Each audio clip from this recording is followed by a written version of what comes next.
السلام علیکم ورحمۃ اللہ وبرکاتہ نحمدہ ونصلی علی رسولہ الکریم اما بعد فاعوذ باللہ من الشیطان الرجیم بسم اللہ الرحمن الرحیم یا ایہا الذین آمنوا اتقوا اللہ وکونوا مع الصادقین صدق اللہ العظیم غوث اعظم بمنے بے سر و ساما مددے قبلہ دین مددے کعبہ ایمان مددے انتظار کرم تستمن عینی را اے خدا جو خدا بین و خدا دا مددے بگیرداب بلا افتاد کشتی ضعیفان و شکستہ رات و پشتی بحق کے خواجہ عثمان ہارون مدد کن یا معین الدین چشتی مدد کن یا معین الدین چشتی مدد کن یا معین الدین چشتی الصلاۃ والسلام علیک یا رسول اللہ الصلاۃ والسلام علیک یا نبی اللہ الصلاۃ والسلام علیک یا حبیب اللہ وعلی آلک واصحابک یا نور اللہ صلی اللہ تعالی علیہ وسلم لحد میں عشق رخ شہ کا داغ لے کے چلے لحد میں عشق رخ شہ کا داغ لے کے چلے اندھیری رات سنی تھی چراغ لے کے چلے تیرے غلاموں کا نقش قدم ہے رائے خدا تیرے غلاموں کا نقش قدم ہے رائے خدا وہ کیا بہک سکے جو یہ سراغ لے کے چلے اور جنا بنے گی محبان چار یار کی قبر جنا بنے گی محبان چار یار کی قبر جو اپنے سینوں میں یہ چار باغ لے کے چلے۔ معزز سامعین ناظرین، الحمدللہ سواد اعظم اہل سنت و جماعت کی عالمگیر تحریک سنی دعوت اسلامی مالیگاؤں کے مرکزی ہفتہ واری اجتماع جو لاک ڈاؤن کی وجہ سے آپ گھر بیٹھے صوفی اسلامک چینل پر سماعت فرما رہے ہیں، میں آپ سب کو اس محفل میں مبارکباد پیش کرتا ہوں، اور چونکہ ہر جمعہ کو عشاء کی نماز کے بعد جامع مسجد یا رسول اللہ مالیگاؤں میں یہ اجتماع منعقد ہوتا ہے، اور آج شوال المکرم کی چھٹی شب ہے، اور تمام عاشقان رسول بالخصوص بر صغیر کے لوگ اس بات کو جانتے ہیں کہ 6 شوال المکرم کو حضور معین ملت والدین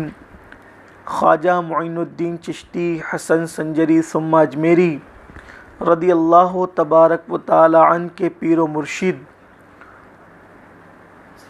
سید الاولیاء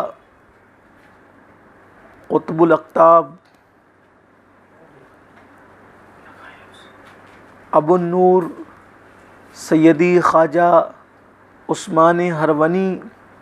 رضی اللہ تبارک و تعالی عنہ کے وصال کی اور ان کے سراپا قدس کی مبارک شب ہے۔ ہمارا یہ ہر سال کا معمول ہے کہ ہم سیدی خواجہ عثمان ہارونی، جنہیں خواجہ عثمان ہرونی بھی کہتے ہیں، کا عرس سراپا قدس مناتے ہیں، اور آج بھی ہم سیدی سرکار غریب نواز کے پیر و مرشد حضرت عثمان ہرونی رضی اللہ تعالیٰ عنہ کی بارگاہ میں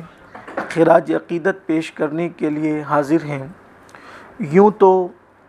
اولیاء کرام، اولیاء اللہ کا ذکر جب بھی کسی محفل میں ہوتا ہے،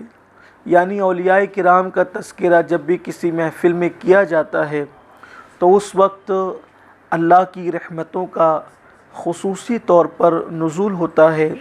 اور دعائیں اس وقت مقبول ہوتی ہے۔ بعض بزرگوں نے یہاں تک فرمایا کہ ولیوں کے ذکر سے دلوں کا زنگ دور ہوتا ہے، اور اولیاء اللہ کا ذکر کرنے والے ذاکرین کے لیے اور سننے والے سامعین کے لیے گناہوں کا کفارہ بن جاتا ہے۔ یعنی ولیوں کے ذکر کی برکت سے گناہوں کی بخشش اور معافی ہوتی ہے۔ کیوں نہ ہو؟ اس لیے کہ وہ اللہ کے دوست ہیں، اور اللہ تبارک و تعالیٰ نے بہت سارے مقامات پر قرآن مقدس میں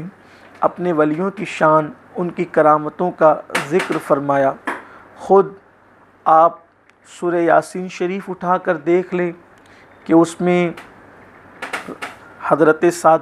صدوق اور شمعون کی ولایت اور کرامت کا تذکرہ موجود ہے۔ اسی طرح سورہ نمل کے اندر اللہ تبارک و تعالیٰ نے حضرت سلیمان علیہ السلام کے امت کے ایک ولی حضرت آصف بن برقیہ رضی اللہ تعالیٰ عنہ کی کرامت کا ذکر فرمایا ہے۔ اسی طرح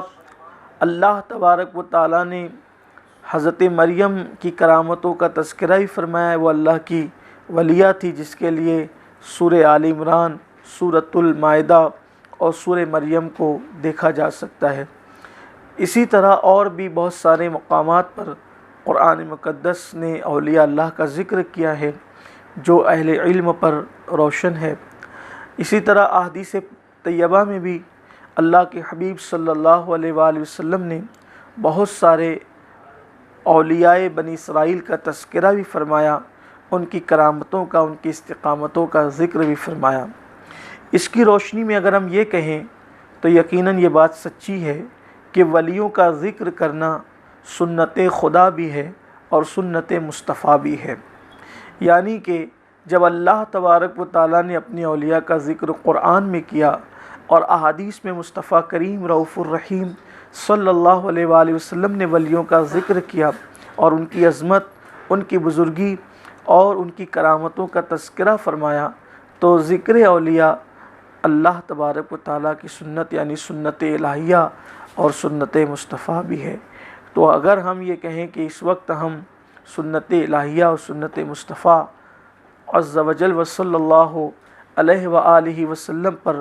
عمل کرنے کی سعادت حاصل کر رہے ہیں تو یہ کوئی بیجا نہیں۔ حضور سیدی خواجہ عثمان ہارونی، جنہیں خواجہ عثمان ہرونی بھی کہتے ہیں، تو ان کا ذکر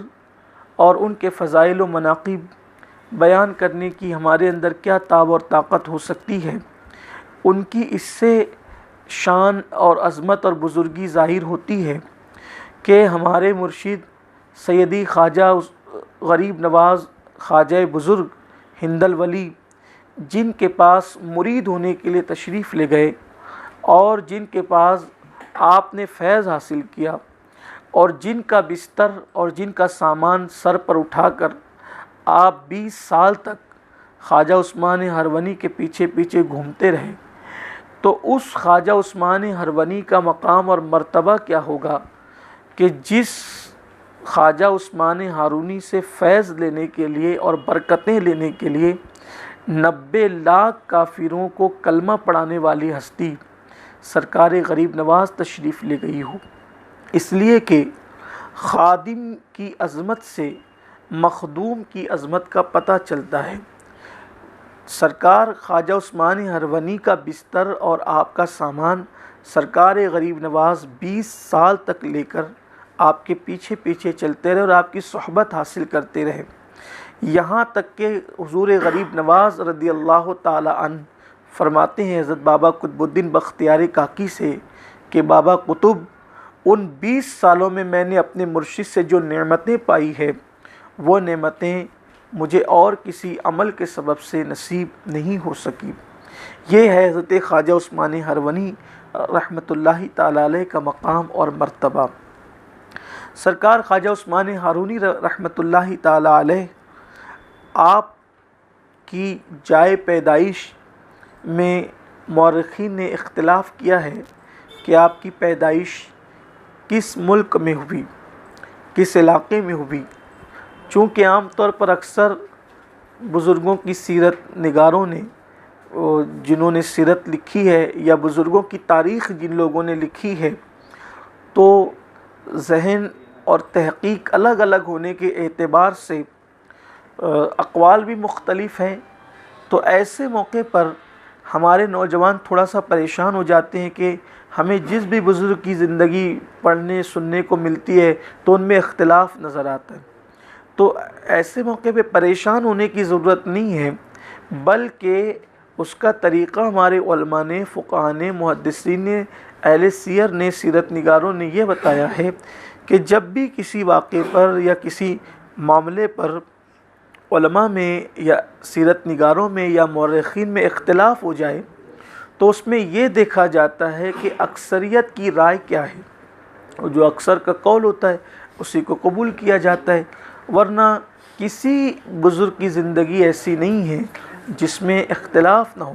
بلکہ آقا کریم صلی اللہ علیہ وآلہ وسلم کی سیرت طیبہ کو جمع کرنے کے لیے، لکھنے کے لیے کتنی کوششیں ہوئی، کتنا اہتمام ہوا، لیکن حضور اکرم صلی اللہ علیہ وآلہ وسلم کی زندگی کے بعض گوشوں میں بھی سیرت نگاروں نے بہت سا اختلاف کیا ہے، اور وہ ہمیں کوئی اس پہ پریشان ہونے کی ضرورت نہیں ہے، ہر ایک کی اپنی اپنی تحقیق ہے۔ جیسے خود ازواج مطہرات کی تعداد کے حوالے سے بہت سارے اقوال ہمیں ملتے ہیں، حضور اکرم صلی اللہ علیہ وآلہ وسلم کی ولادت کے حوالے سے بہت سارے اقوال ملتے ہیں، حضور علیہ السلام کے وصال کے حوالے سے بہت سارے اقوال ملتے ہیں۔ تو اقوال بہت سارے ملنے پر کوئی پریشانی نہیں ہونی چاہیے، اکثریت کا جو قول ہے اسے قبول کر لیا جاتا ہے اور اسی پر اطمینان ہمیں ہونا چاہیے۔ تو اسی طرح حضرت خواجہ عثمان ہروانی رحمۃ اللہ تعالیٰ علیہ کی جائے پیدائش کے متعلق جو اختلاف ہے، لیکن اکثریت کا قول یہ ہے کہ حضرت خواجہ عثمان ہارونی جیسی نابغہ روزگار ہستی جس زمین پر جلوگر ہوئی وہ زمین تھی نیشاپور کی زمین، اور نیشاپور کی سرزمین پر حضرت سیدی خواجہ عثمان ہروانی رحمۃ اللہ تعالیٰ علیہ حسینی سادات کے گھرانے میں پیدا ہوئے۔ آپ کے نسب پر بھی اہل سیر نے اور مورخین نے بہت سی گفتگو کی ہے۔ عام طور پر بہت سارے لوگ حضرت سیدی خواجہ عثمان ہارونی رضی اللہ تعالیٰ عنہ کے نسب کے متعلق بہت سی آراء رکھتے ہیں، بہت سارے لوگ خاموش اور چپ بھی ہوئے ہیں، لیکن بہت سارے لوگوں نے یہ لکھا ہے کہ سیدی خواجہ عثمان ہروانی رحمۃ اللہ تعالیٰ علیہ امام حسین مظلوم کربلا سیدنا امام علی مقام علی جدہ وعلیہ السلام کی آل پاک میں سے ہے، اور 14 واسطوں سے، صرف 14 واسطوں سے حضرت سیدی خواجہ عثمان ہروانی رحمۃ اللہ علیہ کا سلسلہ نسب حضرت سیدی مولائے کائنات امام الاولیاء سرکار علی مرتضیٰ کرم اللہ تعالی وجہ الکریم سے جا ملتا ہے، یعنی کہ آپ حسینی سادات میں سے ہے۔ سیدی عثمان ہروانی رحمۃ اللہ تعالی علیہ نے اس دور کے جو علوم عقلیہ اور نقلیہ تھے اس کو حاصل کیا۔ آپ حافظ قرآن بھی تھے، بلکہ سیرت نگاروں نے یہ بھی لکھا ہے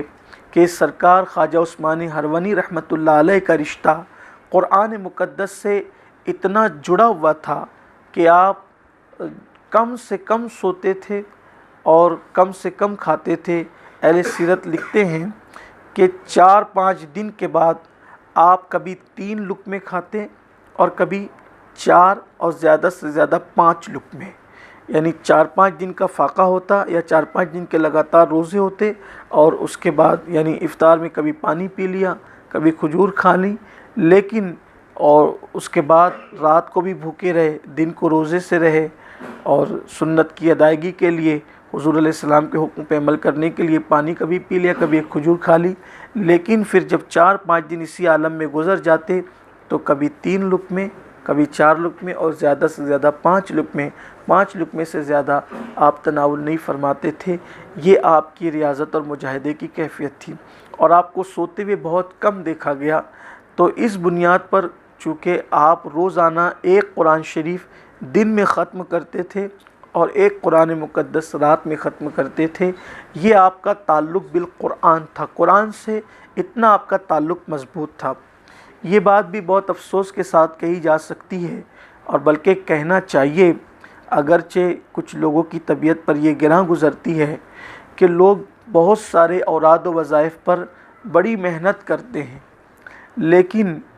اگر ان کی زندگی میں، سب لوگوں کی بات نہیں کر رہی ہے، عوامی سطح کی بات کر رہا ہوں، کہ لوگ اس نے یہ وظیفہ دیا تو اس نے وہ وظیفہ دیا وہ پڑھیں گے، اس نے وہ وظیفہ دیا وہ پڑھیں گے، لیکن پوری زندگی میں اگر دیکھا جائے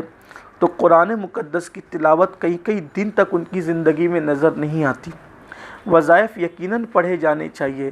لیکن کیا کوئی وظیفہ قرآن مقدس سے بڑھ کر بھی ہو سکتا ہے؟ اس کی افادیت اور اس کی اہمیت، میں وظائف کا قطعاً منکر نہیں ہوں، وظائف کی بڑی اہمیت ہے۔ ویسے الحمدللہ سلسلہ عالیہ قادریہ برکاتیہ میں اکثر وظائف جو سراج العوارف میں سرکار نور رحمۃ اللہ علیہ نے لکھے ہیں، وہ اکثر وظائف کا تعلق قرآنی آیتوں سے ہے۔ تو اگر ایسے وظائف ہم کریں گے تو اس کی بڑی برکتیں ہمیں نصیب ہوگی۔ اسی طرح امام اہل سنت علیہ رحمت و رضوان نے الوظیفۃ الکریمہ میں بھی ان وظائف پر زور دیا ہے جن میں اکثر قرآنی آیات ہے یا احادیث میں جو ہے وہ دعائیں، مسنون دعائیں موجود ہیں۔ اس کی طرف ہماری قوم کو توجہ کرنا چاہیے۔ وجہ یہ ہے کہ عام انسان یا کسی شیخ کے دیے ہوئے وظیفے کی برکت اپنی جگہ ہے، لیکن جو رسول اللہ سے ڈائریکٹ ملے یا قرآن مقدس کی جو آیتیں ہوں تو پھر اس کی برکتیں عظیم ہوتی ہیں۔ حالانکہ میں یہ بات کہہ چکا کہ وظائف سے میں منکر نہیں ہوں، لیکن ہماری پوری توجہ، بلکہ آج کل یہ دیکھنے میں آتا ہے کہ اگر کوئی چیز صرف گھر سے دیکھ کر نکلنے کی بات ہوتی ہے تو لوگ اس کو پابندی سے کرتے ہیں، لیکن اگر ان کو یہ کہا جائے کہ بسم اللہ شریف پڑھ کر گھر سے باہر نکلو تو محفوظ رہو گے، تو اس وقت ان کی کیفیت بدل جاتی ہے۔ وجہ یہ ہے کہ ان کا یقین جو ہے وہ اس سے کسی اور چیز پر پختہ ہو رہا ہے، حالانکہ یہ بھی قوم کی فکر اور ذہنیت بنتی جا رہی ہے کہ جو چیز بہت مشکل ہوگی وہ بہت مفید ہوگی۔ حالانکہ ہمارا دین آسان ہے، آدمی سے بسم اللہ پڑھ کر گھر سے نکل جائے، اور اگر آیت الکرسی پڑھ لے تو پھر کیا کہنے، لیکن اگر اس کو آیت الکرسی یاد نہیں ہے، اس سے بسم اللہ پڑھ کر بھی گھر سے نکلے تو بھی اللہ تبارک و تعالیٰ اس کی حفاظت فرماتا ہے۔ بڑی برکتیں ہیں۔ بلکہ حضرت سیدی خواجہ بندہ نواز گیسو دراز رحمۃ اللہ علیہ نے تو یہاں تک فرمایا ہے کہ کسی کام میں جب کوئی مومن بسم اللہ شریف پڑھتا ہے تو گویا کہ اللہ تبارک و تعالیٰ کے کن کہنے کی برکتیں اس کے اس بسم اللہ شریف پڑھنے کو نصیب ہو جاتی ہے۔ یعنی جیسے اللہ تعالیٰ فرماتا ہے کن ہو جا تو وہ کام ہو جاتا ہے، ویسے مومن جب اللہ کا نام بسم اللہ شریف کسی کام کے شروعات میں کرتا ہے تو اسے کبھی ناکامی نصیب نہیں ہوتی، بلکہ وہ کامیابی ہوتا ہے۔ یہ ہمارے بزرگوں کی تعلیم ہے۔ اسی لیے آج کل جو ہمارا قرآن مقدس سے رابطہ کمزور ہوا، یا مسنون دعاؤں سے یا مسنون وظائف سے رابطہ کمزور ہوا، تو اہل بدعت کو یہ کہنے کا موقع ملا کہ ان کا قرآن و سنت سے کوئی تعلق نہیں ہے، صوفیہ کا۔ حالانکہ ہمارے جتنے اکابرین ہیں ان کا قرآن و سنت سے جتنا گہرا تعلق رہا ہے، اہل بدعت کبھی اس کا تصور بھی نہیں کر سکتے۔ تو میری گزارش یہاں پر یہ ہے کہ آپ دیکھیں خواجہ عثمان ہروانی رحمۃ اللہ علیہ کا انداز کہ روزانہ دن بھر میں ایک قرآن شریف اور رات بھر میں ایک قرآن شریف۔ کبھی سوچے کہ کیا سال بھر میں ہم ایک قرآن شریف بھی ختم کرتے ہیں؟ سال بھر میں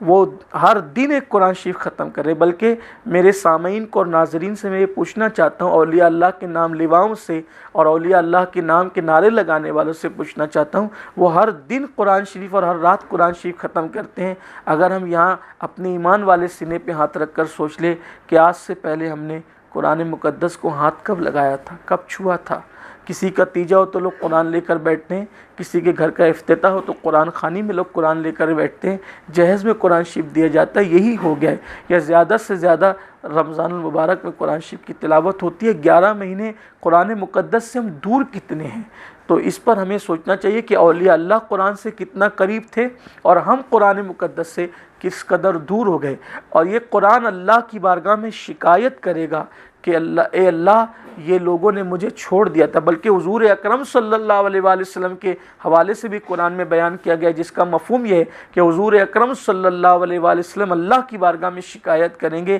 کہ اللہ میری قوم نے قرآن مقدس کو چھوڑ دیا تھا۔ کیا قرآن چھوڑنے کی چیز؟ آپ غور فرمائیں۔ تو اس لیے ہم نہیں ایک دن میں پورا قرآن شریف ختم کر سکتے، اور ہمارے اندر اتنی طاقت بھی نہیں ہے، اور ایک رات میں نہیں ختم کر سکتے، تو کم سے کم ہم روزانہ قرآن مقدس کا ایک صفحہ تو پڑھ سکتے ہیں۔ ایک صفحہ پڑھنے میں کیا جاتا ہے؟ اور اللہ تبارک و تعالیٰ پھر توفیق دے، اور جس کو قرآن کی لذت نصیب ہو گئی تو پھر وہ بڑھتا ہی چلا جائے گا اس میں، اور اس کو مزید لطف آتا رہے گا۔ اللہ ہمیں توفیق عطا فرمائے۔ تو سیدی خواجہ عثمان ہارونی رحمۃ اللہ تعالیٰ علیہ قرآن مقدس روزانہ دن میں ایک مرتبہ، ہر دن ایک مرتبہ، اور رات میں ایک مرتبہ، اکثر آپ کا وقت سفر میں گزرا کرتا تھا۔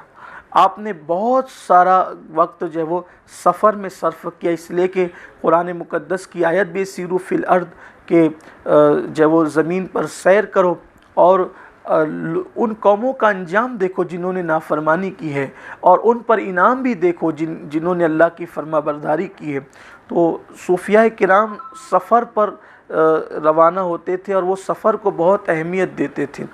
بہت سارے صوفیاء مقیم بھی رہے، لیکن اکثر صوفیاء کرام کی زندگی کا ابتدائی حصہ سفر میں گزرا۔ تو آپ بہت سفر کرتے تھے، اور آپ نے بہت لمبے لمبے سفر کیے، اور آپ نے سفر میں بڑے عجائبات بھی دیکھے، اس کا تذکرہ بھی آپ نے بہت سارے مواقع پر فرمایا ہے۔ تو سیدی خواجہ عثمان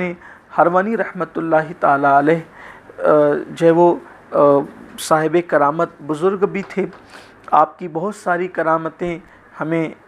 پڑھنے کو ملتی ہے، بلکہ بہت ساری کرامتوں کے راوی خود سیدی سرکار غریب نواز معین ملت و الدین، ہمارے ہندوستان کے راجہ ہمارے سیدی خواجہ غریب نواز رحمۃ اللہ علیہ ہیں۔ بلکہ آپ فرماتے ہیں کہ ایک مرتبہ میں اپنے مرشد سیدی خواجہ عثمان ہرونی رحمۃ اللہ علیہ کے ساتھ سفر میں تھا، اور ہم لوگ دریائے دجلہ کے کنارے پہنچے۔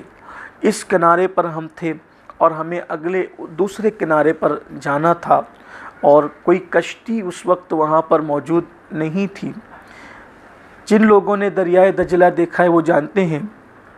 کہ ابھی دریائے دجلہ تقریباً کم و بیش 900 سال کے بعد اتنا بڑا ہے۔ تو اس وقت جب سیدی خواجہ عثمان ہرونی رحمۃ اللہ علیہ کا ظاہری دور رہا ہوگا، تو اس وقت دریائے دجلہ کی چوڑائی کا عالم کیا ہوگا۔ تو کشتی نہیں تھی، اور اس پار سے اس پار جانا تھا۔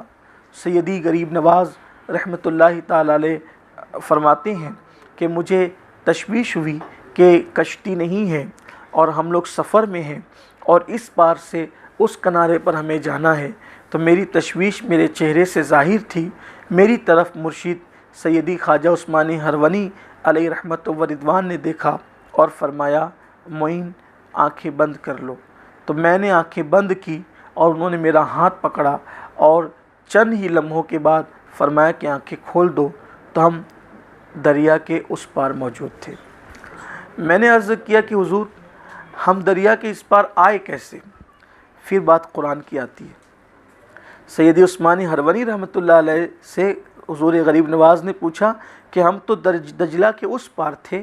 چند لمحوں میں بغیر کشتی کے آنکھ بند کر کے جب آنکھ کھلی تو ہم دریا کے اس پار کیسے آ گئے؟ تو اس وقت خواجہ عثمان ہرونی نے فرمایا، بیٹے میں نے سورۃ الفاتحہ یعنی الحمد کی سورت 5 مرتبہ پڑھا، اور اس کی برکت سے ہم اس کنارے پر آ گئے، اس کنارے سے اس کنارے پر آ گئے، وہاں تھے یہاں آ گئے۔ اس سے یہ بھی پتہ چلتا ہے کہ وہاں اگر کوئی مشکل آ رہی ہے تو بھی قرآن مقدس کی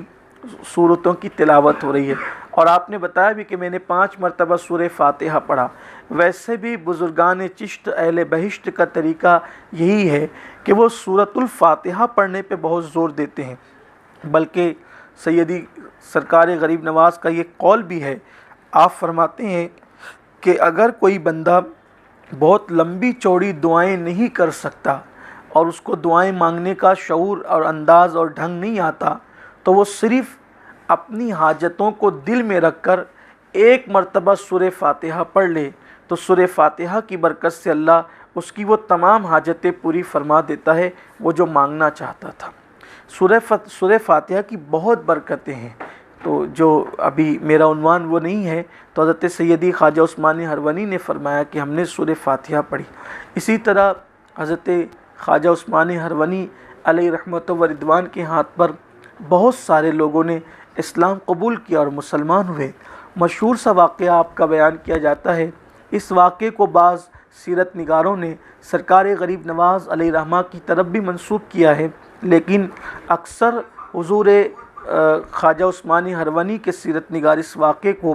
آپ ہی کے ضمن میں لکھتے ہیں کہ جب خواجہ عثمانی ہرونی رحمۃ اللہ علیہ سے اجازت طلب کر کے، بلکہ آپ کے حکم پر، حضور غریب نواز علیہ رحمہ جو ہے وہ ہند کی طرف چل پڑے یا مدینہ منورہ میں رک گئے، تو اس وقت خواجہ عثمانی ہرونی اپنے ایک مرید جن کا نام فخر الدین تھا، ان کے ساتھ ایک علاقے میں مصروف عبادت و ریاضت تھے۔ اس وقت آپ نے محسوس فرمایا کہ کوئی کھانا تیار ہونا چاہیے، تو آپ نے اپنے مرید فخر الدین سے فرمایا، وہاں ایک دریا تھا، دریا کنارے آپ جو ہے وہ موجود تھے، اور اس سے فرمایا کہ جاؤ بیٹا کچھ چیزیں خرید لاؤ اور ہو سکے تو آگ بھی لیتے آنا تاکہ کچھ یہاں پر کھانا تیار کیا جا سکے۔ مرید گیا اور اس نے جو اشیاء ضروری تھی دکان سے خریدا، اور خریدنے کے بعد جب وہ آگ لانے کے لیے گیا تو کیا دیکھا کہ آگ تو جلی ہوئی ہے، اس کی روشنی اوپر تک ہے، اس لیے وہ آگ تک پہنچا۔ اس کے ارد گرد بہت سارے لوگ بیٹھ کر آگ ہی کے آگے جو ہے وہ عبادت میں مصروف تھے اور آگ کی وہ عبادت کر رہے تھے۔ یہ منظر دیکھ کر وہ مرید اور خادم جس کا نام فخر الدین تھا وہ قریب گیا اور اس نے کہا کہ ہمارے پیر و مرشد دریا کے کنارے پر موجود ہے اور ہمیں کھانا بنانا ہے، تھوڑی سی آگ ہمیں دے دو۔ ان لوگوں نے حلیہ دیکھا اور حلیہ دیکھنے کے بعد اس خادم سے کہا کہ یہ ہمارا خدا ہے اور ہم اس میں سے تمہیں کچھ نہیں دے سکتے، اس لیے کہ ہم اس کو بہت مقدس سمجھتے ہیں۔ آگ کی عبادت کرنے والے کو عام طور پہ مجوسی بھی کہتے ہیں، آتش پرست بھی کہتے ہیں، تو انہوں نے دینے سے انکار کیا اور کہا کہ ہم اس کی عبادت کرتے ہیں، اس لیے ہمیں یہ آگ تمہیں نہیں دے سکتے۔ سیدی خواجہ عثمانی ہرونی کے پاس وہ مرید پہنچا اور پہنچنے کے بعد اس نے کہا کہ حضور وہاں تو ایسا معاملہ ہے۔ تو آپ کے دل کے اندر جو غیرت توحید تھی، اپنے اللہ سے محبت تھی کہ عبادت کے لائق تو صرف رب محمد ہے، رب محمد کے سوا اور کوئی عبادت کے لائق نہیں ہے۔ رب کعبہ ہی کی عبادت کی جا سکتی ہے، رب انبیاء ہی کی عبادت کی جا سکتی ہے، باقی اور کوئی عبادت کے لائق نہیں ہے، لا الہ الا اللہ۔ تو آپ تشریف لے گئے اور جانے کے بعد ان لوگوں سے گفتگو کی کہ یہ بتاؤ کہ تم اس کو کب سے اس کی پوجا کر رہے ہو، عبادت کر رہے ہو؟ تو انہوں نے بتایا کہ ہم ہی نہیں بلکہ ہمارے باپ دادے بھی اس کی عبادت کرتے رہے۔ کیوں عبادت کرتے ہو؟ اس لیے کہ یہ جلاتی ہیں، ہم اسے راضی کرنا چاہتے ہیں۔ فرمایا کتنے سال سے؟ تو کہا کہ بتایا نا کہ باپ دادا بھی اس کی عبادت کرتے کرتے مر گئے اور ہم بھی کر رہے ہیں۔ فرمایا کہ کیا یہ آگ تم سے راضی ہو گئی اور یہ اب تمہیں نہیں جلائے گی؟ اس لیے کہ عبادت کے قابل تو آگ نہیں ہے، آگ کو پیدا کرنے والا خدا رب محمد وحدہ لا شریک میرا اللہ ہے، جس نے آگ کو پیدا کیا، جس نے ہواؤں کو پیدا کیا، جس نے پانی کو پیدا کیا، جس نے کائنات کو پیدا کیا، اس نے سب کو پیدا کیا مگر وہ پیدا نہیں ہوا، اور ہر اول سے پہلے وہ اول ہے، ہر ابتدا سے پہلے وہ ہے، اور ہر انتہا کے بعد یعنی جب سب ختم ہو جائیں گے تو بھی اس کا وجہ کریم اور اس کی ذات باقی رہنے والی ہے۔ بہت سمجھایا لیکن جب وہ نہیں مانے تو آپ نے فرمایا کہ ٹھیک ہے، اگر آپ کو ایسا ہی ہے تو جب یہ تمہارا خدا ہے اور تم اس کی عبادت کرتے ہو تو اس آگ میں ہاتھ ڈالو کہ تمہیں جلائے گی نہیں، اور اگر جلایا تو سمجھ لو پھر کیا ہوگا۔ تو انہوں نے کہا کہ آگ میں ہاتھ ڈالنا کیسی عقل مندی ہے، آگ میں جب بھی کوئی ہاتھ ڈالے گا تو آگ کی فطرت ہے جلانا اور آگ جلائے گی۔ یہ سن کر وہ خواجہ عثمانی ہرونی رحمۃ اللہ علیہ نے 7 سال کا ایک بچہ ایک شخص اپنی گودی میں لے کر بیٹھا ہوا تھا۔ حضرت عثمان ہرونی رحمۃ اللہ علیہ نے اس بچے کو اٹھایا اور اپنی گود میں لیا، اور گود میں لے کر بسم اللہ شریف پڑھی اور قرآن مقدس کی وہ آیت پڑھی جس میں اللہ تعالیٰ نے حضرت ابراہیم علیہ السلام پر نار نمرود کو گلزار اور ٹھنڈی ہونے کا حکم دیا تھا، یا نارو کونی بردم و سلام علی ابراہیم۔ یہ آیہ مبارکہ پڑھی اور آیت پاک پڑھ کر آپ آگ میں داخل ہو گئے۔ آپ کم و بیش دن کا ایک پہر پورا ایک پہر جو ہے وہ آگ کے اندر موجود رہے، اور اس بچے کو لے کر موجود رہے، اور اس کے جو ہے وہ جو بڑے تھے، سرپرست تھے، وہ چلانے لگے کہ اے درویش آپ نے یہ کیا کیا، لیکن وہ بچہ رو بھی نہیں رہا تھا اور آپ بھی آگ میں آرام سے کھڑے تھے۔ دیکھنے والے جب بھرپور دیکھ چکے تو آپ باہر نکلے تو نہ آپ پر آگ کا کوئی اثر تھا اور نہ اس بچے پر آگ کا کوئی اثر تھا۔ اس بچے سے ان لوگوں نے پوچھا کہ تم نے آگ میں کیا دیکھا، کیوں آپ پر آگ نے اثر نہیں کیا؟ تو اس بچے نے بتایا کہ میں اس بزرگ کی گود میں تھا تو وہاں مجھے آگ باغ کی شکل میں نظر آ رہی تھی، تو وہ سارے لوگ جو مجوسی تھے وہ کلمہ پڑھ کے مسلمان ہو گئے اور انہوں نے اسلام کو قبول کیا۔ اس طرح سے آپ نے بہت لوگوں کو ایمان کی دولت عطا کی، اسلام کی دولت عطا کی، بلکہ حضور غریب نواز نے جو 90 لاکھ کو ایمان کی دولت عطا کی ہے، اس میں انڈائریکٹ آپ کا فیض ہی تو کار فرما ہے، اور یقیناً اس میں آپ کے فیوز و برکات کی جو ہے وہ جلوہ گری بھی ہے۔ حضرت سیدی خواجہ عثمان ہرونی رحمۃ اللہ تعالیٰ علیہ کے اور بھی بہت سارے واقعات ہیں کہ آپ کی خاص بات یہ تھی کہ آپ مستجاب الدعوات تھے، یعنی آپ کی زبان سے جو نکل جاتا تھا وہ پورا ہو کر رہتا تھا۔ زبان سے جب بھی جو نکلا پورا ہوا۔ ایک مرتبہ آپ کا ایک مرید آپ کی خانقاہ میں آیا اور آنے کے بعد کہنے لگا کہ حضور میں پریشان ہوں۔ فرمایا تو پریشان کیوں ہے، تیری پریشانی کی وجہ کیا ہے؟ تو اس نے عرض کیا کہ میرے بازو میں ایک بہت بڑا سوداگر رہتا ہے، مالدار، اور اس نے ایک کوٹھی بنوا رکھی ہے، اور اس کوٹھی کی چھت پر جب وہ چڑھتا ہے تو چونکہ میرا گھر چھوٹا ہے، اس کا گھر بڑا ہے، تو وہ جب اس کی چھت پہ چڑھتا ہے تو میرے گھر کی عورتوں پر اس کی نظر پڑتی ہوگی، اور بے پردگی کا مجھے خیال آتا ہے کہ بے پردگی کا شائبہ ہے اور بے پردگی ہوتی۔ میں نے اس کو منع کیا کہ وہ ایسا نہ کیا کرے، مجھے بے پردگی کا خوف ہوتا ہے۔ اللہ اکبر، کس قدر وہ لوگ پابند شرع تھے کہ کسی کی نظر ان کے گھر میں پڑ جائے، ہمارے اسلاف بے چین ہو جاتے تھے، ان کے چہرے اتر جاتے تھے، افسردہ ہو جاتے تھے، غمگین ہو جاتے تھے۔ آج کل کا حال تو اللہ ہی رحم و کرم فرمائے کہ بیٹی کسی کے ساتھ گھوم رہی ہے، باپ کو فکر نہیں ہوتی۔ سب لوگ ایسے نہیں ہیں، لیکن اس طرح کے حالات پیدا ہو رہے ہیں۔ بہن کسی کے ساتھ بات کر رہی ہوتی ہے، بھائی کو فکر نہیں ہوتی۔ وہاں صرف گھر میں نظر کسی کی پڑ رہی ہے، اجنبی کی، بے پردگی ہو رہی ہے، حالانکہ یہاں کوئی ایسے معاملے کو انہوں نے ظاہر نہیں کیا کہ اس کی نیت کیا ہے۔ نیت تو وہ جانتا تھا، لیکن شرع شریف نے، شریعت مطہرہ نے کہا کہ چھت پر نہ چڑھا کرو بلا وجہ بلا عذر، کہ کہیں کسی کے گھر میں تمہاری نظر نہ پڑے، اور اگر چھتوں پر چڑھنا بھی پڑے تو نگاہیں نیچی رہے تاکہ کسی کے گھر میں تمہاری نظر نہ جائے۔ تو اس سرکار عثمان ہارونی کے مرید یہ فکر لے کر کے آئے۔ آپ نے فرمایا وہ تم نے اسے منع کیا؟ جی میں نے اسے منع کیا، مگر چونکہ وہ مالدار ہے، طاقت والا ہے، اس لیے وہ میری بات کو نہیں مانتا اور بلکہ وہ مجھ پہ ظلم کرتا ہے۔ آپ نے فرمایا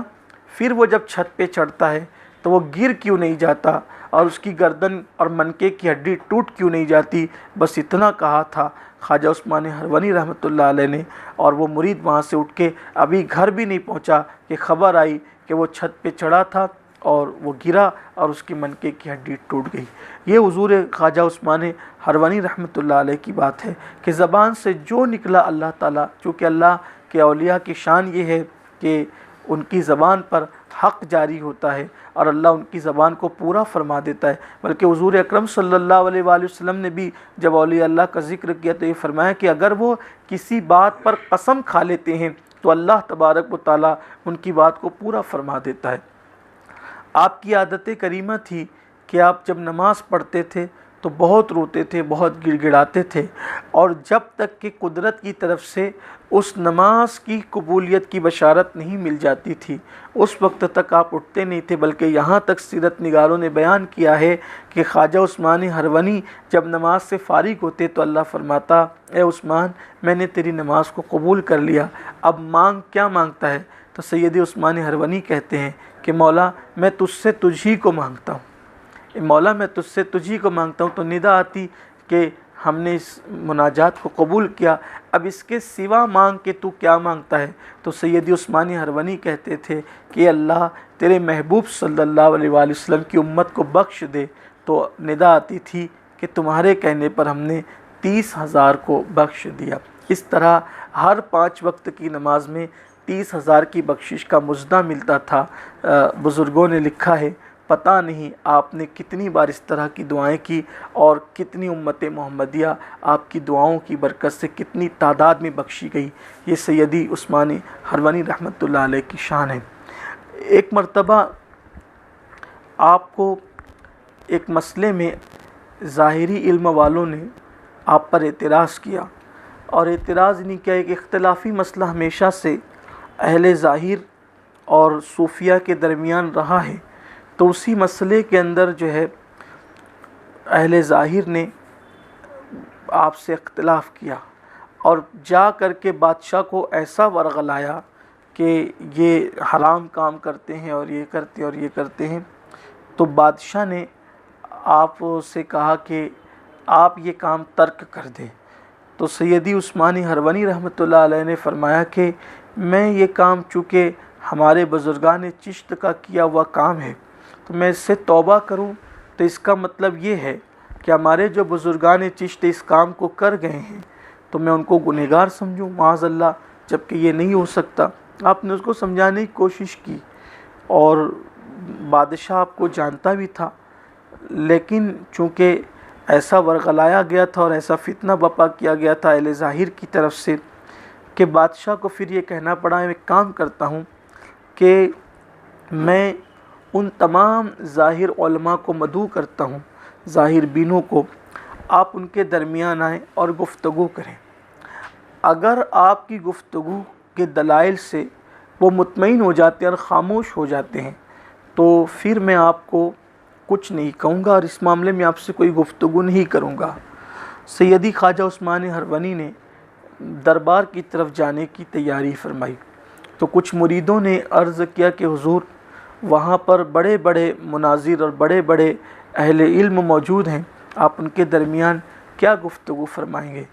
تو حالانکہ خواجہ عثمان ہرونی بھی علم ظاہر میں کوئی چھوٹی موٹی ہستی نہیں تھے، لیکن فرق یہ تھا کہ ظاہری علوم بھی تھے اور باطنی علوم کے خزانے بھی آپ کے پاس موجود تھے۔ لیکن جب آپ تشریف لے گئے تو جانے کے بعد جیسے ہی آپ نے ان مناظروں پر، مناظرہ کرنے والوں پر نظر ڈالی تو آپ کی نظر پڑنا ہی تھی کہ وہ سارے زندگی بھر کے پڑھے ہوئے علوم بھول گئے، حتیٰ کہ حرف تہجی علی با بھی ان کو یاد نہ رہا، سب بھول گئے۔ آپ تشریف لے گئے، جا کر کے بیٹھے تو بادشاہ ان لوگوں کو کہتا رہا کہ بھئی آپ تو میرے سامنے بہت دلیلیں پیش کر رہے تھے، ان کے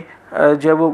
حرام کہ یہ حرام کام کرتے ہیں، یہ کرتے ہیں، وہ کرتے ہیں، اب بتاؤ ان کا کام بھی بتاؤ اور وہ حرام ہے وہ بھی بتاؤ۔ اس طرح سے بہت ساری باتیں وہ کرنے لگا اور اس نے بہت ان کی حوصلہ افزائی کی، لیکن ان کی زبان سے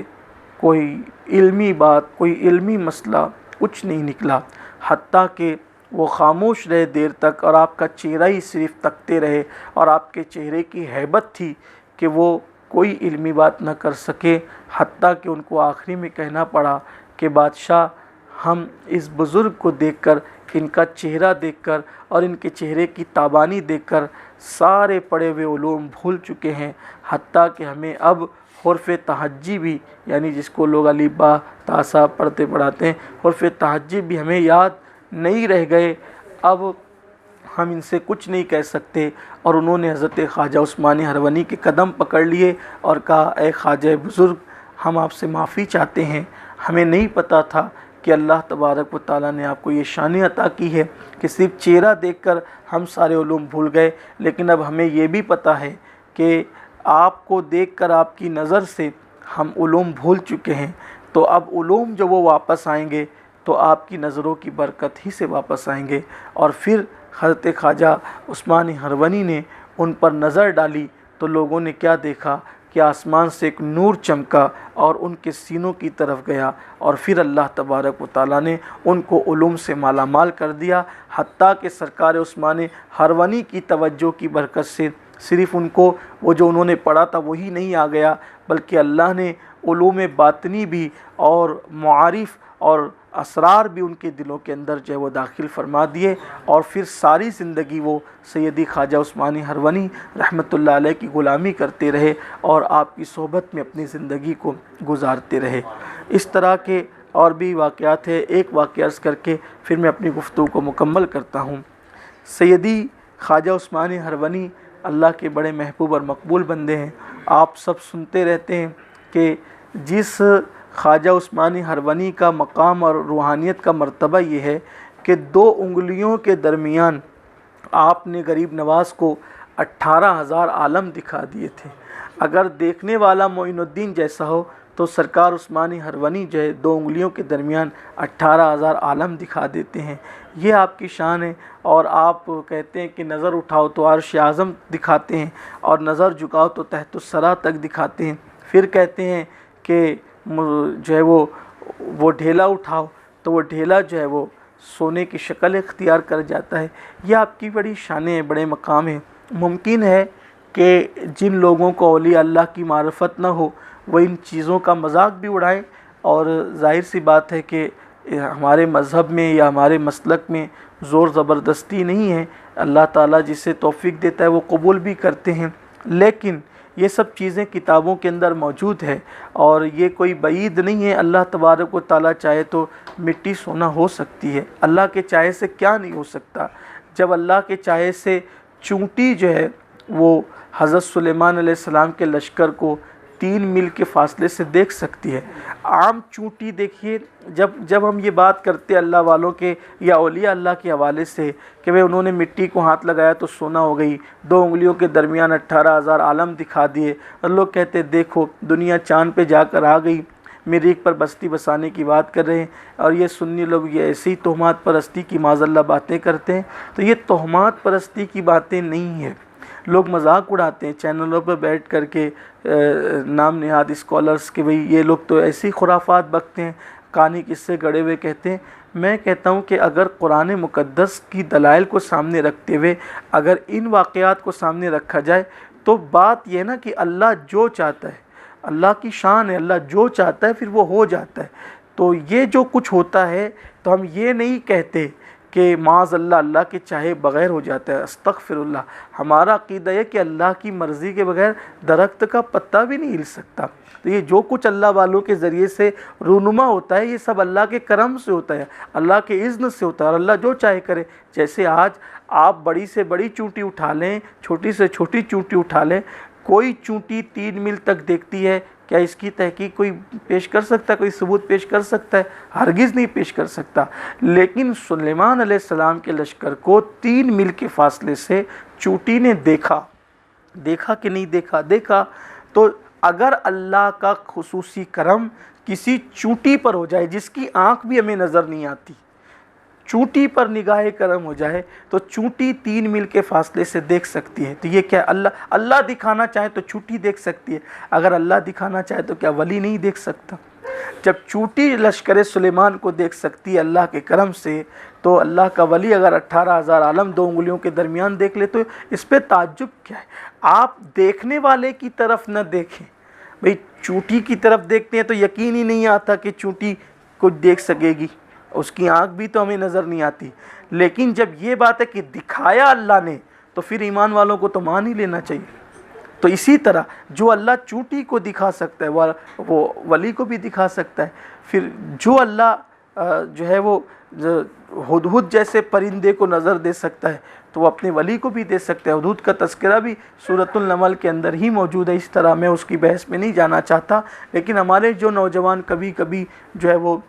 اس طرح کی گفتگو کو سن کر متاثر ہو جاتے ہیں، تو ان کو میں بتانا چاہتا ہوں کہ قرآن میں سب موجود ہے۔ اگر اس کو سامنے رکھتے ہوئے اس کے اصول پر ہم اولیاء اللہ کے کشف کرامت کے اور ان کے دیکھنے کے واقعات کو پرکھیں تو یہ کوئی اچنبھا یا عجیب نہیں لگتا، اس لیے کہ ان اللہ علی کل شیء قدیر، اللہ ہر چاہے پر قادر ہے۔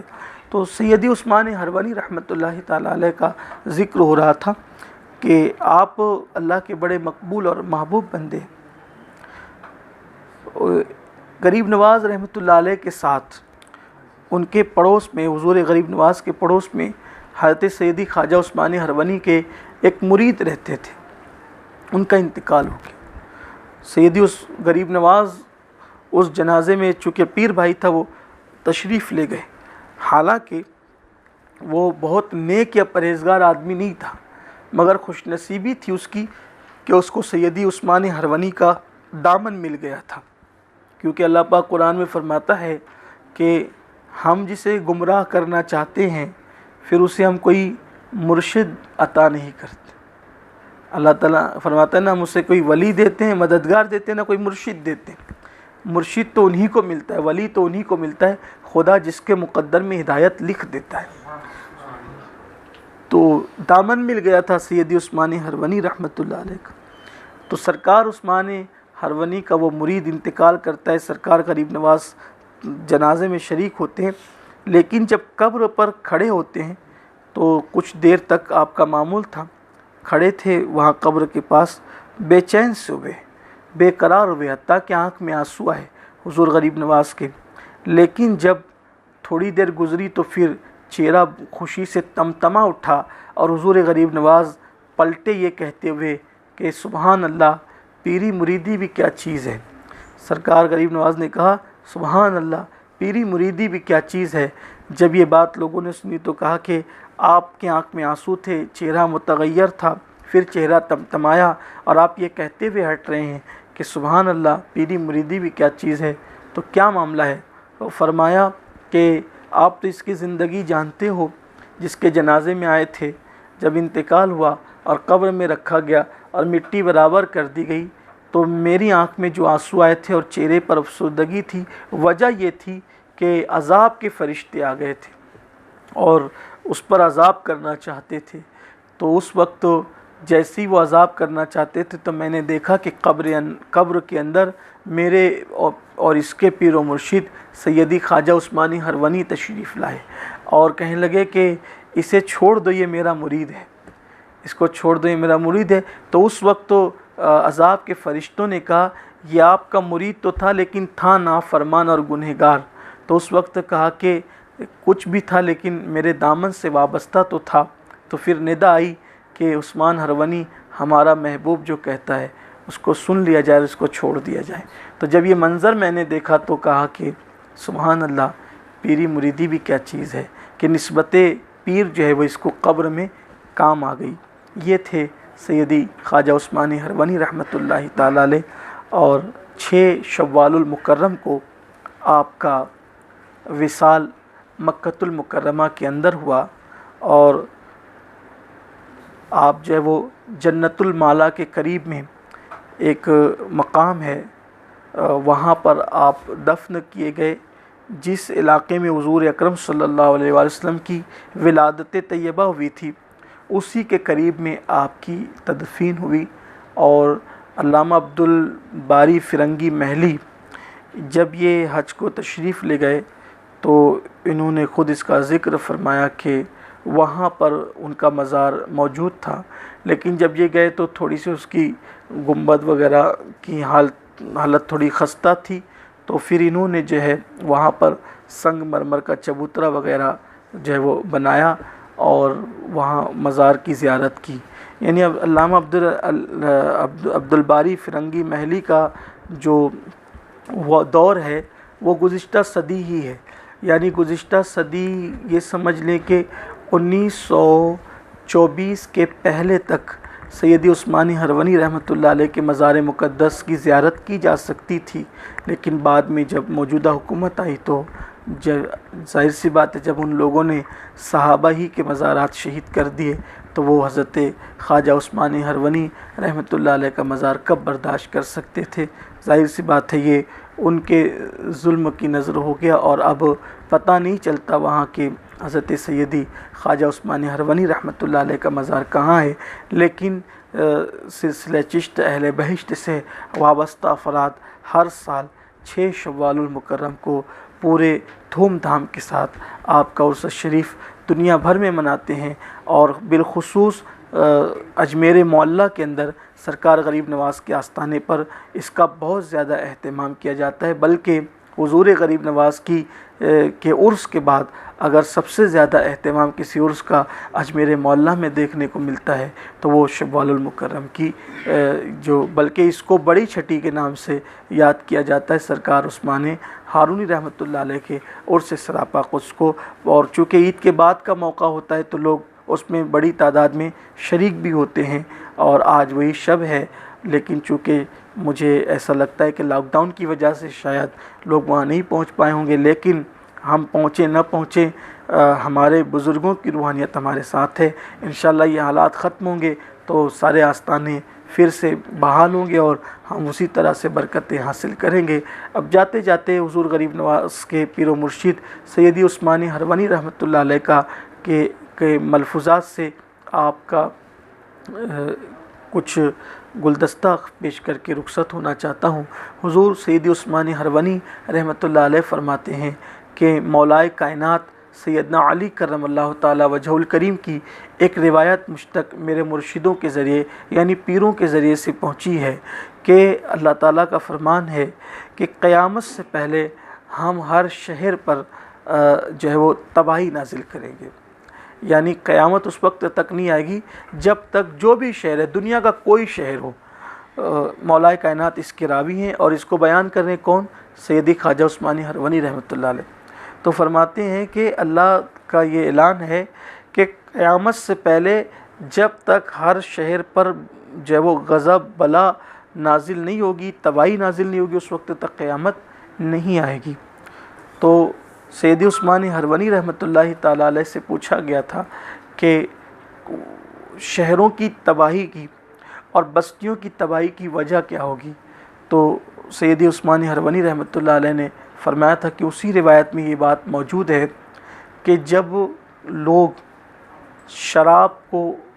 اور زنا کو عام کر دیں گے تو شہر تباہ ہوں گے۔ اسی طرح سے قوم لوط کا عمل یعنی مرد کے ساتھ بدکاری کرے گا تو بھی شہر تباہ کر دیے جائیں گے۔ اسی طرح جب لوگ نمازوں کو ضائع کرنے لگیں گے تو بھی شہر تباہ کر دیے جائیں گے۔ اسی طرح سے فرمایا کہ جب عورتوں کا حال برا ہو جائے گا یعنی عورتیں بے پردہ ہو جائے گی اور وہ پردے کی پابندی نہیں کرے گی تو بھی شہر تباہ کر دیے جائیں گے، یعنی نمازوں کا ضائع کرنا، شراب کا عام ہونا، زنا کا عام ہونا، مردوں کا مردوں کے ساتھ بدکاری کا عام ہونا، اسی طرح عورتوں کا بے پردہ ہونا، جب یہ گناہ بڑھ جائیں گے تو فرمایا کہ ہر شہر پر الگ الگ انداز سے تباہی کے معاملات ہوں گے۔ اور آپ اور ہم دیکھ رہے ہیں کہ اس وقت جس کیفیت سے ہم گزر رہے ہیں، پوری دنیا میں کئی ہزاروں کی تعداد میں موت ہیں تو کہیں پر لاکھ سے زیادہ، کہیں پر جو ہے وہ سینکڑوں، اور یہ سب چیزیں ہیں۔ کہیں ہم اس دور کی طرف تو نہیں آ گئے کہ شراب، زنا، بدکاریاں عام ہونے کی وجہ سے ہم تباہی کے دہانے پر پہنچ رہے ہیں۔ یہ اولیاء اللہ کے ملفوظات ہمیں پکار کر اللہ کی طرف رجوع کرنے کی دعوت دے رہے ہیں کہ اللہ کی طرف پلٹ آئیے، کیونکہ اللہ کا وعدہ ہے کہ جب تک میرے بندے میری بارگاہ میں توبہ اور استغفار کرتے رہیں گے میں ان کو ہلاک اور تباہ نہیں کروں گا۔ بستیاں تو ضرور تباہ ہوگی، اللہ کا اعلان ہے، اس نے فرمایا ہے بستیاں ضرور تباہ ہوگی، لیکن اس وقت تک تباہی نہیں آئے گی جب تک لوگ توبہ اور استغفار کرتے رہیں گے۔ تو آئیے استغفار کرتے رہیے، توبہ کرتے رہیے، اور جو ہے وہ عبادتوں کی کثرت کیجیے، تلاوت کی کثرت کیجیے۔ اللہ سے دعا کرتا ہوں کہ اللہ تعالی ہماری اس محفل کو اپنی بارگاہ میں قبول فرمائیں، اور سیدی خواجہ عثمان ہرونی رحمۃ اللہ علیہ اور ان کے سارے مشائخ اور ان کے مریدین میں بالخصوص سیدی سرکار معین ملت والدین خواجہ معین الدین چشتی حسن سنجری ثم اجمری رضی اللہ تعالیٰ کے فیوز و برکات سے ہم سب کو مالا مال فرمائیں۔ جب تک چاند و سورج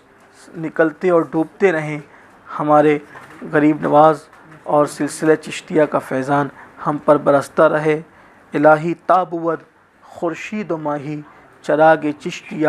را روشنائی، اللہ ہمارے غریب نواز کا آستانہ سلامت رکھے، اور وہاں کی غلامی ہمارے گلوں میں اور ہمارے وجود میں بلکہ ہماری نسلوں میں بھی سلامت رکھے۔ یہ غلامی کا پٹا اولیاء اللہ سے ہمارے وجود میں جاری و ساری رہے، اور ہماری نسلیں بھی اولیاء اللہ سے وابستہ رہے۔ اللہ ہم سب کو توفیق نصیب فرمائیں۔ گفتگو کے درمیان میں اگر کوئی غلطی ہو گئی ہو اللہ تعالیٰ معاف فرمائیں۔ استغفر اللہ ربی من کل ذنب واتوب الیہ۔ آئیے ایک بار سورہ فاتحہ اور 3 مرتبہ قل هو اللہ شریف پڑھ لیں، اور سارے مشائخ چشت بالخصوص حضور غوث الاعظم سرکار غریب نواز اور تمام مومنین مومنات کی ارواح کو ایصال ثواب کریں اور سب کے لیے دعا کریں۔ الفاتحہ۔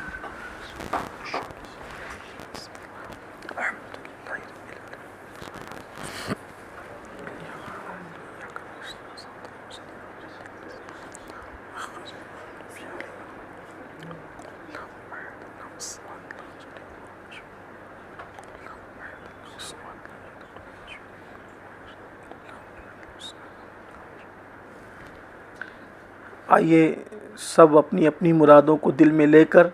سورہ فاتحہ کی تلاوت کر لیں، جیسا کہ سرکار غریب نواز نے فرمایا کہ سورہ فاتحہ دل میں جو مراد لے کر پڑھی جاتی ہے اللہ تعالیٰ جو ہے وہ سب مرادوں کو پوری فرما دیتا ہے۔ اعوذ باللہ من الشیطان الرجیم، بسم اللہ الرحمن الرحیم، الحمد للہ رب العالمین، الرحمن الرحیم الرحمن الرحیم الرحمن الرحیم مالک یوم الدین، ایاک نعبد و ایاک نستعین، اہدنا الصراط المستقیم، صراط الذین انعمت علیہم غیر المغضوب علیہم ولا الضالین، آمین آمین آمین یا رب العالمین۔ ان اللہ و ملائکتہ یصلون علی النبی یا ایھا الذین آمنوا صلوا علیہ وسلموا تسلیما۔ اللہم صل علی سیدنا مولانا محمد معدن الجود والکرم وآلہ الکرام اجمعین۔ صلاۃ و سلام علیک یا جد الحسن والحسین،